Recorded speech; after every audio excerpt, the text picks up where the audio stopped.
Anatoly Karpov devastates Viktor Korchnoi in this round 8 of the World Cup match, and the Karpov is playing with the white pieces, and Viktor is playing with the black pieces here. So after bishop to b5, this is a Rai Lopez Murphy defense on the board.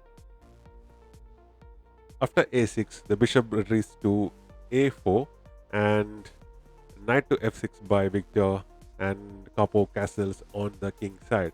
So the knight now captures e4, and d4 is played by Capo, attacking the central pawn, and b5 by Victor, attacking the bishop, and the bishop retreats to d5, and immediately d5 is played, looking for center control Victor, and supporting the knight in the center. So the pawns get captured, and the bishop comes to e6, creating an x-ray attack on the bishop and also protecting the f7 square of the black king. And knight develops to d2, also attacking the knight. So the knight retreats to c5, and c3 is played, allowing this bishop to retreat from this attacking knight. And g6 by Victor, but it was better to play this pawn push to d4, trying to destroy these pawn structures over here. So after that, the queen comes to e2, and bishop to g7 by Victor, looking to castle on the king side by fianchetting his bishop. So the earlier move of g6 was for that.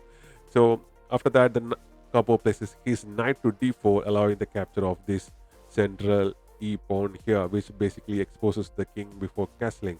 So the knight now takes that free pawn, and immediately Capo plays f4, attacking the knight. So the knight now had to go to c4, but it was better to bring your knight to the d3 square over here with the support of this particular knight over here.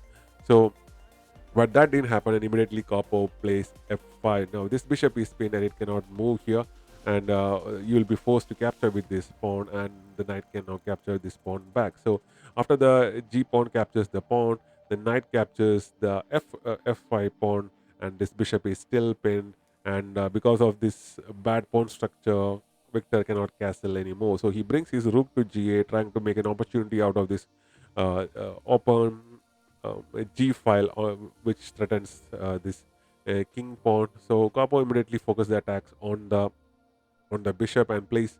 Now this knight captures the knight, and the pawn captures the knight back. So the bishop now retreats and goes to c2, protecting the knight again, and the knight to d3 is played by Victor, using that particular pawn as an odd post for the knight to hang in, and immediately the bishop goes to h6, attacking this um, bishop twice basically. So the bishop basically retreats to f8, but it was a better idea to capture that bishop at h6, and the knight will capture back, and you already have an attack on the king pawn of Capo as well. So now this allows the rook to go to d1, creating an extra attack on the queen. So the queen now comes to d5, which actually was a mistake, and it was better to bring your rook forward into the play. Rook to g6 was preferred, but didn't happen. So this allows the capture of the knight. So and the pawn is forced to capture, and this pawn is now captured back. So with an attack on the queen. So the queen retrieves to c6, and the bishops are now exchanged. And Victor plays this in between move, queen to b6 check, and the king had to move. Actually, this I didn't like that much idea. It was shown as an okay move, this check, but it actually took away the queen away from all the action that is happening on the king side.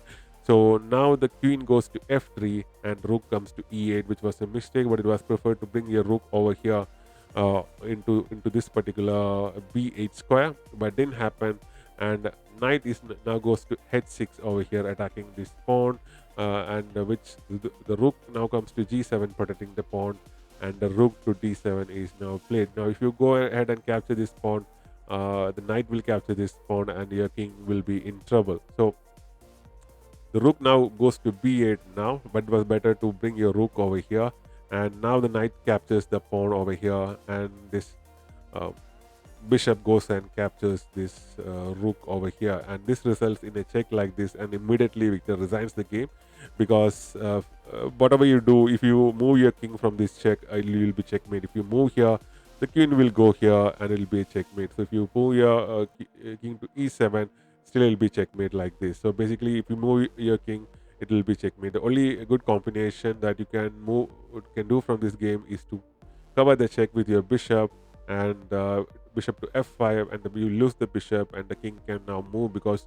if you place the check now, the king will have a place to go here. So the check happens and the king moves here, and after that you lose your rook, and the following combination will happen. And after the check, the this is the combination that results in the match, and the checkmate will happen like this on the board very soon. So this is a check. This is the first checkmate that is on the board. Very difficult to see, quite a little bit long, but the game is as good as dead from this position.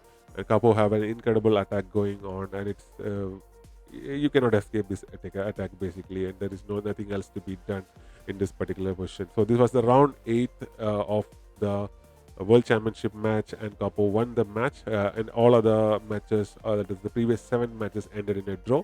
A draw is not like an easy feat to achieve. Both the players need to have play their good game for a game to be drawn, but there are good draws as well. So thanks for watching. We'll be back with more videos of Karpov Victor series. Thank you very much.